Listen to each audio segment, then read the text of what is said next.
Cavalier faithful, welcome back into Cavs Encapsulated. It's Jeffrey, it's Logan. We're here to talk Cavs basketball per the usual early on in the week. We hope you had a good time last night watching the Cavaliers and what I would like to call a quality victory over the Indiana Pacers on the road. We're going to talk about it. But first, Logan, I'm going to kick you off with some more bad news. It comes down the pipeline. It comes through the social media grapevine. It's seemingly once a week with this team. I just feel so bad for this roster, and there's still some questions that are going to have to be answered due to these injuries, but somehow we have a player who was injured re-injure themselves coming back from rehabilitation and then get a secondary injury somehow in the same process. So it was rumored. I thought people were just speculating, but he does have a nasal fracture, had a medical procedure. So that was the 19th. This was today, I believe. Reevaluate in a week. So he's out for at least a week. I don't think you'll see him play for the rest of the year. Maybe one or two tune-up games. But I want everyone to comment down below too. This question I'm going to ask to Logan. Comment your answer. Comment your response. Logan, who will be healthy for the playoffs? How concerning is this to you on a scale from 1 to 10? And just what do you make of all this?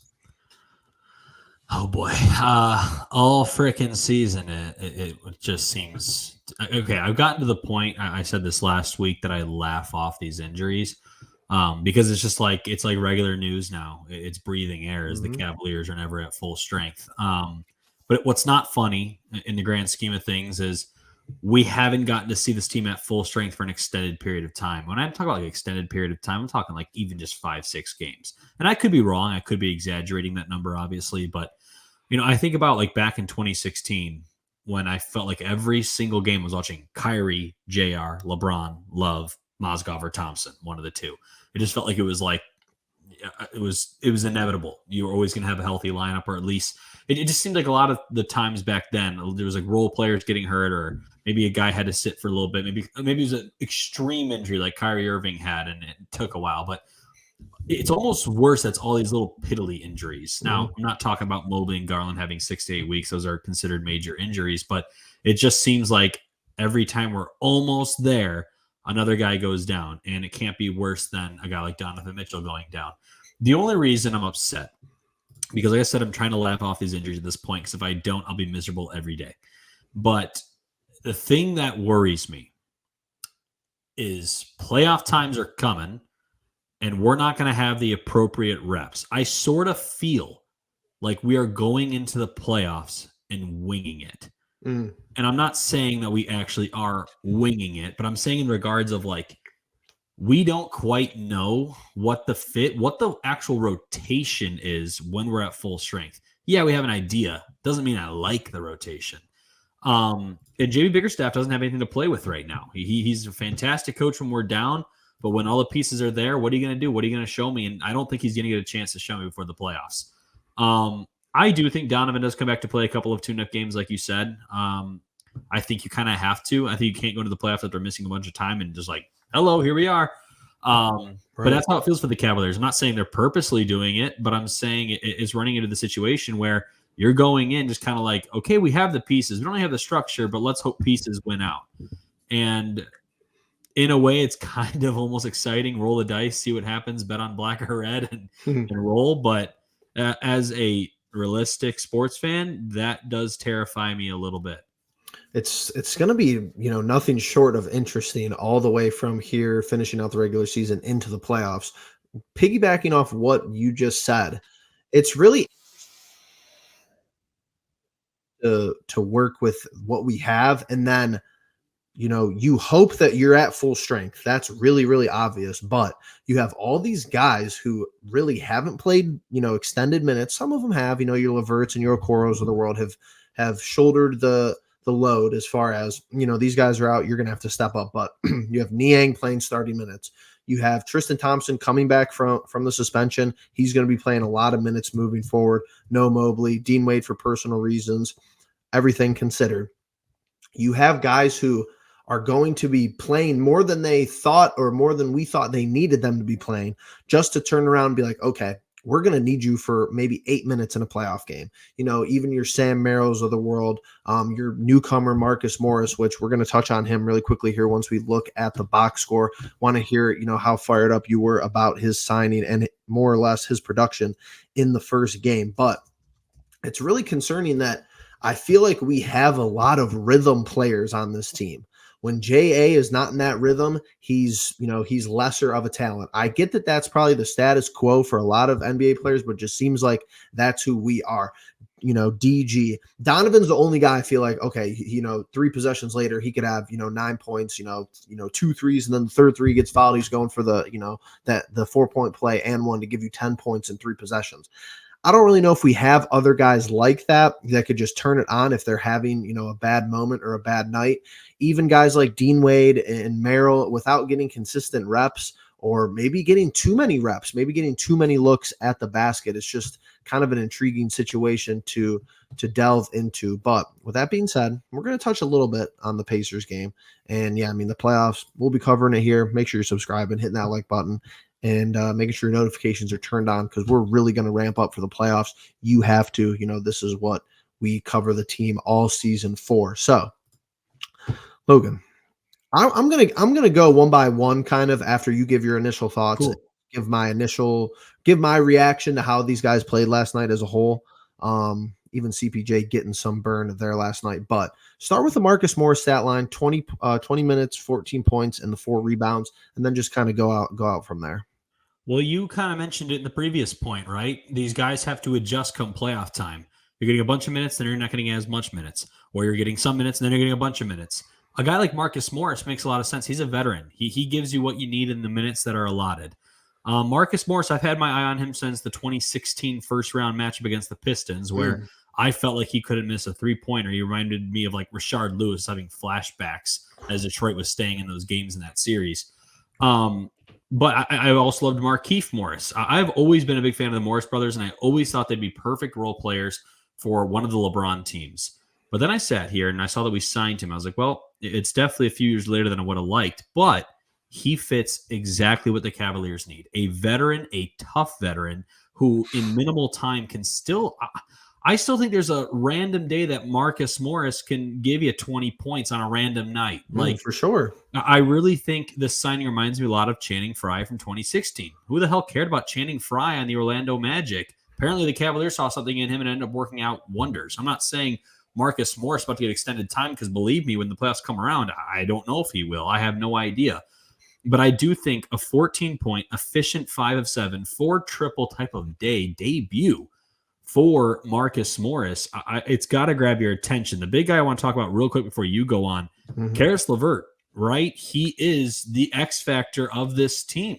LeVert, we talked about it in our text messages yesterday. When Donovan Mitchell is down, Caris LeVert has to rise to the occasion. And there's been a lot of games this year that he hasn't. I thought last night he played perfectly. He didn't overshoot it. He didn't overstep. He did what he had to do. The question mark will be when everybody gets back, can LeVert turn into more of a facilitator, take the shots when they're there, but set up your teammates? Because if you can do that, Caris LeVert is a huge weapon for this team. He's a huge X factor to our success in the playoffs. But last night, he stepped up in a tough spot in a game that, to be quite frank, I didn't think we were going to win, especially in that second quarter. Things were not looking pretty until LeVert turned this game around.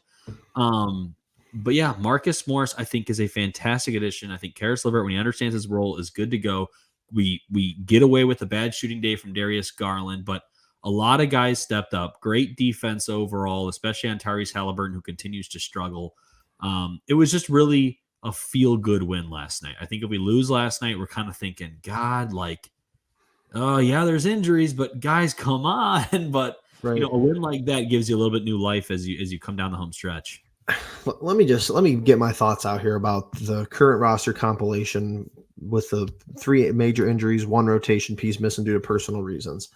Niang, has he slotted in, serviceably well as the 4? I think so. Do I have concerns about him in a playoff setting, rebounding the basketball, playing defense, not being a streaky shooter? Absolutely. Serviceable night for him last night. Okoro, the same old with Okoro for me, good defensive performance. You have to respect what he's done on some of the league's, better players this season. That's an absolute truth. That's a fact. That's a given. 9 points when you're missing 2 out of your top 4 scoring options, in my opinion, 2 out of your top 5 at the very minimum. Not going to get the job done for me. Good defense on Halliburton. We move on. Alan, these quiet stat lines. Quiet 23. 23 and 9, and it's like I don't even really notice he's out there. Keep doing you. I'd love for you to average that in the postseason. I know he's probably not going to average 23, but you need to average at least 9 rebounds in a postseason, 5, 6, 7 game series. That's an absolute. LeVert. My LeVert advice, if I could tell LeVert, one thing, and this is why I don't get paid the big bucks to be, a coach in the NBA. My advice, and this could go for the whole team, but specifically drilling down on LeVert, don't do stupid. That's my advice. Like don't take bad shots. Don't make mistakes with the basketball. Make your free throws. That could be, I think that's when he's at his best. And unfortunately, this is when he's at his best, when, Donovan Mitchell's down, when a Max Strus is down, when even Evan Mobley is down. He has to be the second option. And spoiler alert, he kind of was the first option last night. Mm-hmm. And, we'll get to that, especially with Darius Garland being next. 13, 7, and 6. He's a slash line warrior. He's really excelled past the 3-point line since the second half. But that's really it. That's all he does for me right now. He's not really careful with the basketball. He has 5 turnovers again. He has a bonehead, travel in crunch time. He makes 3-pointers. He's really not that stellar driving to the basket. It's kind of a mixed bag there. He's a confidence player. Darius Garland's always been a confidence player. Absolutely.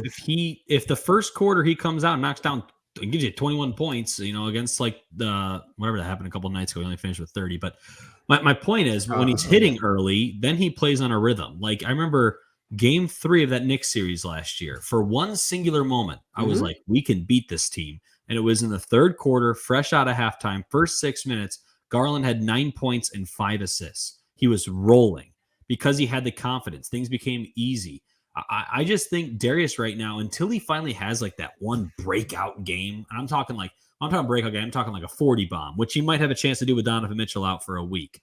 If he can grab one of those games, then he can play off his confidence. I think last night it was just kind of like a mishmash. Each quarter, I didn't know what I was getting from him. I had a couple of good minutes and a couple of bad minutes. And you don't like to have these questions from your franchise point guard who's getting paid the big bucks, but you have to believe it's still in there somewhere with Darius. He's showing strides, but again, last night, a lot of frustration when it comes to taking care of the basketball. I mean, we're going to come on here and tell you the truth and, what we believe to be the truth from our perspective as fans first. And then I think we're a clean split between fans and trying to give decent analysis.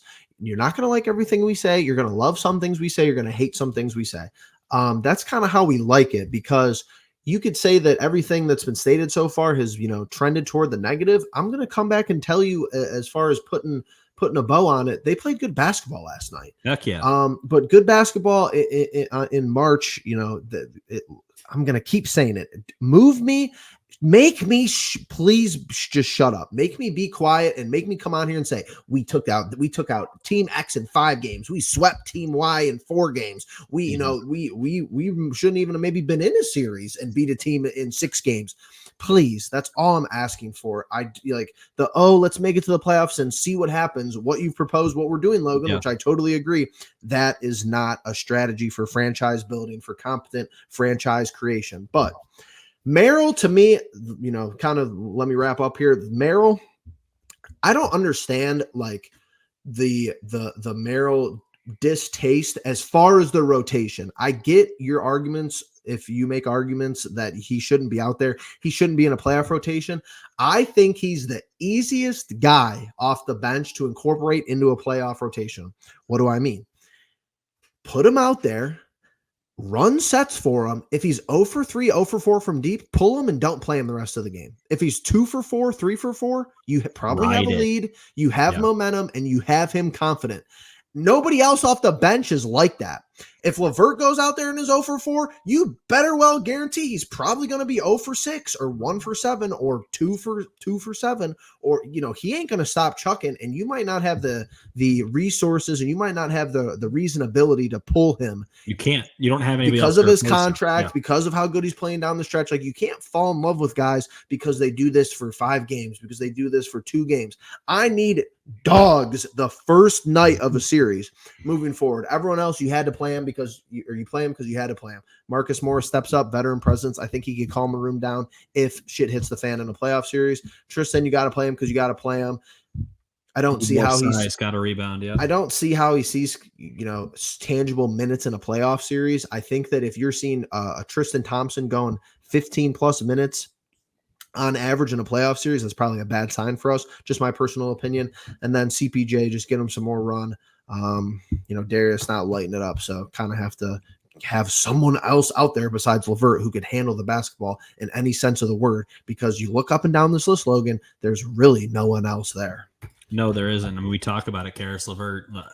I've always thought that if LeVert can shoot between like 7 to 11 shots a game versus 12 to 16 shots a game, he always ends up being a more positive presence on the court. I think he's actually a really valuable piece to the team because he can play defense. Because like you said, you want dogs. Caris LeVert is a dog.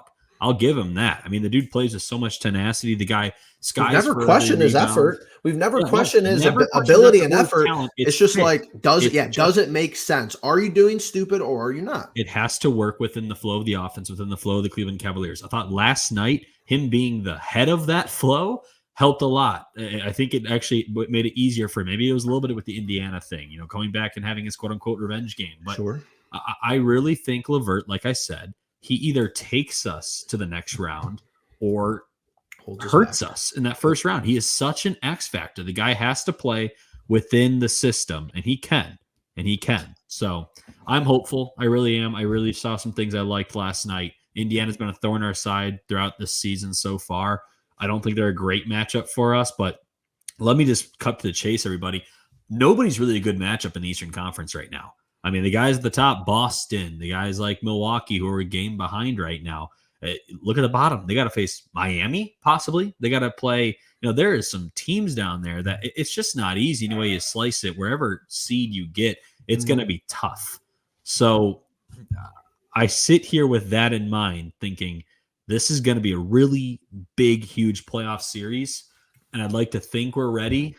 I'd like to think we learned our lesson from last year, and maybe we have.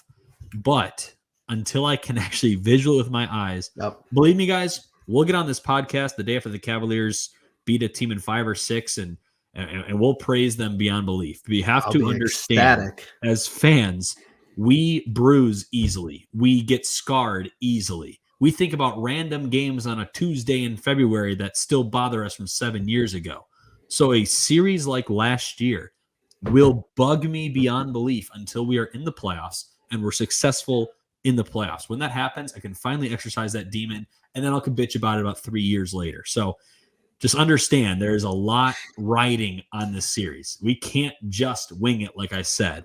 We might have to, might be forced to, but hopefully the Cavaliers have the right demeanor, the right mindset, and are ready to roll. There's not much more to talk about with the regular season, guys. Like these videos we're doing now are just to recap, stat watch, put in our predictions, and move on.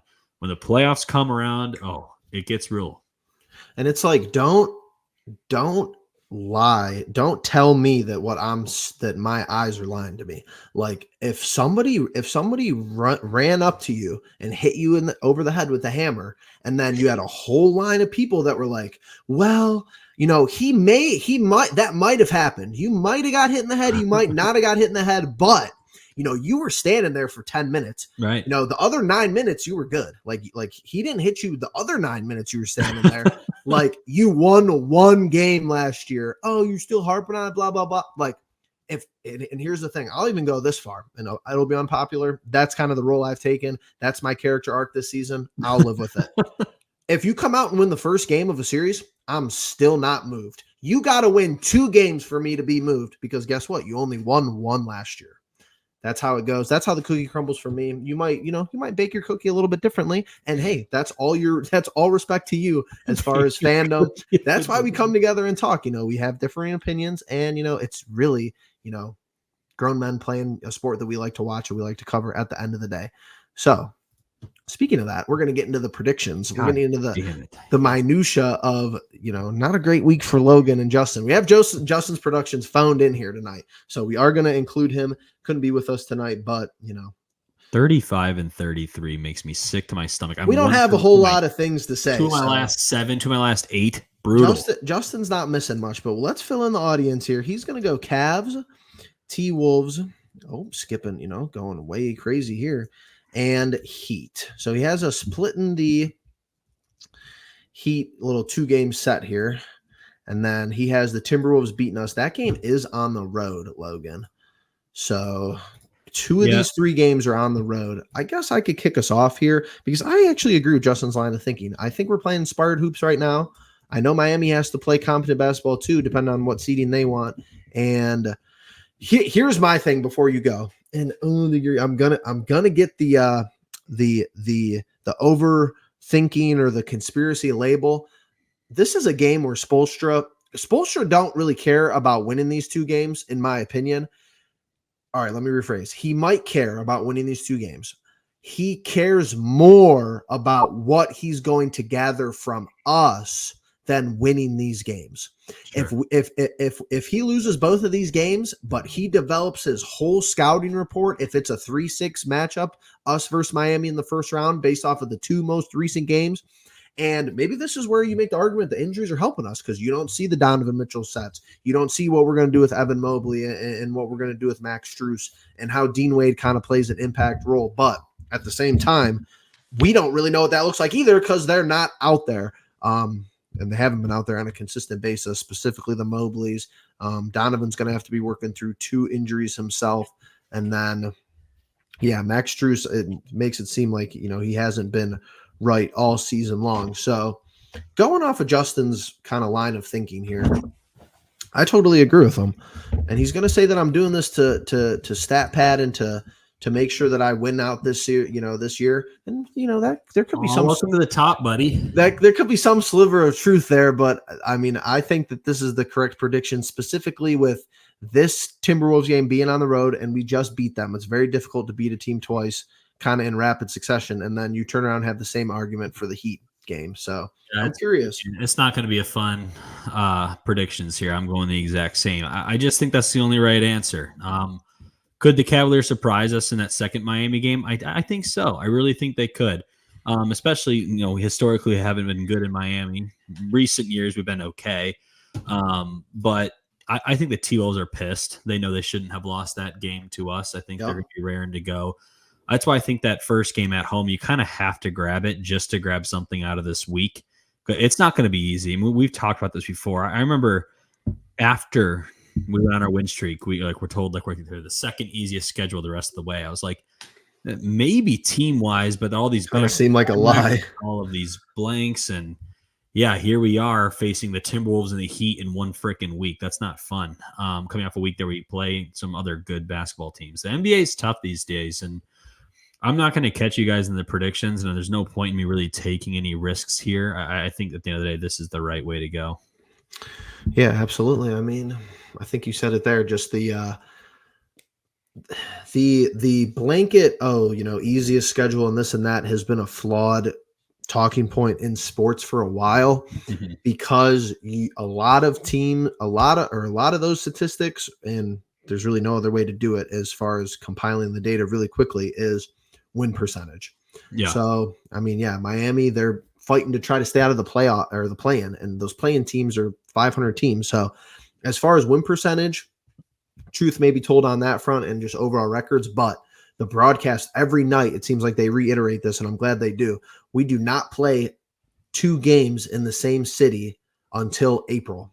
Yeah. So you just played in Indy, you come home to Cleveland, you're in Miami or you're in Minnesota, and then you're in Miami. Like, that's just so suboptimal for a roster that's already missing pieces, that's already asking guys to play more than likely what they thought they would ever have to play. So we'll see what happens, but Can't really be too harsh, but let's do some closing thoughts here. Yeah, what I can say right now is I know Donovan's not going to be back for a while. I haven't really heard an update on Evan Mobley, and I haven't really heard an update on Max Strus. My point is, whenever these guys do return, for the rest, like Marcus Morris, right, comes off a 14.4 rebound game. I'm higher on Morris than maybe other people are. I know he's older. I get it. I totally get it. I'm just talking from a fit, what I want in the playoffs. He embodies what I want. As those guys get back healthy, even if they do, especially in the last bit of this regular season, find minutes for all these guys. Try them all out. This is an audition for everybody leading into the playoffs. Like, just because we get, say a week from now, it's not going to happen, but say a week from now, we get Strus back, we get Mobley back, we get Mitchell back.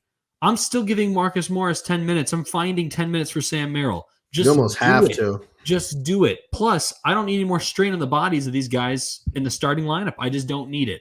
And I worry, and what it seems like throughout the season is it's been like, guy goes down, guys step up, we go on this miraculous winning streak, guys come back, cool, we're playing good basketball. Well, where'd the other guys go? They're gone. They're not being played anymore. And I think that can't happen again, especially as we go into the playoffs. Use the bodies, let everyone get a chance, a crack at this 8-man rotation, which I will say it again, is the dumbest thing I've ever seen. If your team plays well with more players, you do that. I don't think I've always found that to be the stupidest thing in basketball. I get the reasoning for it. I get when people do it, but that's not us. That's not us. We're far better when we're playing Merrill, when we're playing Morris, when we're playing Okoro, Niang. Like, use it all, man. Tristan Thompson. If you got to go 10 deep, you go 10 deep. I look back at the Warriors once again. So tired of talking about the Warriors on the Cavalier podcast. But behind Curry, Clay, Barnes, Draymond, Bogut, they played in the playoffs. Sean Livingston, Andre Iguodala, Maurice Spates, what's his nuts? Plenty of names. Kevon Looney. Those Festus Ezeli back then. Even found minutes for frickin' Brandon Rush in random games if they thought he'd give him a spark. My point is, we are our best when we're playing 9 to 10 guys. It doesn't need to be 8, but if it needs to be 8, then everybody needs to get their chance going into the final games of the season. And that pretty much all culminates in Steve Kerr being the highest paid NBA head coach in the league. I mean, you throw a guy out there and just to see how he reacts. The dude could be so average all year. Like, take anyone from this roster as far as like the NBA landscape. Like, Sam Merrill is an average NBA player. He's not on he's not on the higher side of average.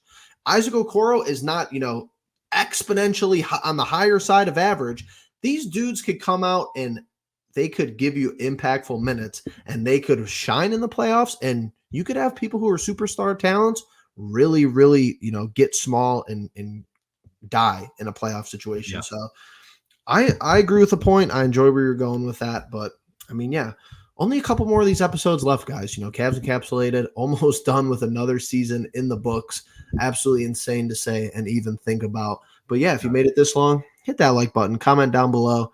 How do you feel about the expanded rotation? Should some of these guys get burned even at full strength? Who would you look to if you had to look down the Cavalier bench in the playoffs? Who would you call upon to be that impact guy? Maybe we're down 8, maybe we're down 10. Marcus Morris. Who's going to get us out of a jam when it's really, really needed? And yeah, with that all being said, appreciate you guys hanging out to the end of this video. More Browns content, more Cavs content on the way. Playoffs right around the corner. Browns regular season heating up.